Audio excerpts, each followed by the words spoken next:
If you're not very familiar with computers, but you're looking to buy one, the amount of storage space you choose can make or break your user experience.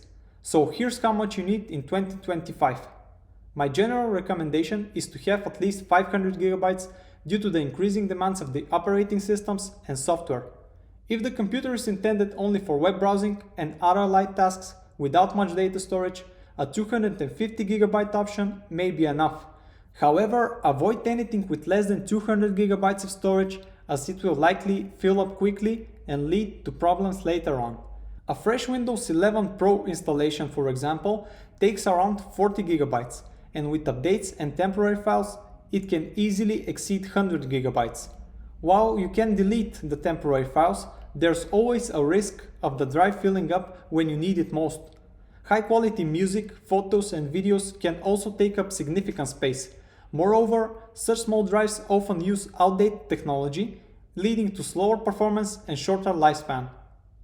If you're storing games, HD movies, and heavy programs, I recommend getting at least 1 TB. For those working with Adobe programs like Photoshop and Illustrator, keep in mind that they create large temporary files on the selected scratch disk. This can quickly fill up a 500 GB system drive, causing scratch disk full error and other issues. In such cases, a 1 TB drive or a separate 500 GB SSD for scratch disk is a better choice. If you plan to store 4K or 8K movies and videos and large AAA games, pick a 4 TB or larger drives. In these cases, it's a good idea to use a smaller drive for the operating system and programs and a separate one for your data and games. For SSDs, a good rule of thumb is to keep at least 20% of the drive free to maintain optimal performance. Also, since SSD cells degrade over time, having free space can help prevent potential data loss. For desktop configurations, if you need a lot of space and don't require high-speed performance, you can opt for a hard drive to save money. When transferring data, consider how much you plan to store, then double that amount to determine the appropriate size for you.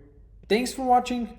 Please subscribe to my channel for more tips on choosing the right specifications, like the video if it was helpful, and feel free to share your situation in the comments below. I might be able to assist you with your decision. See you soon.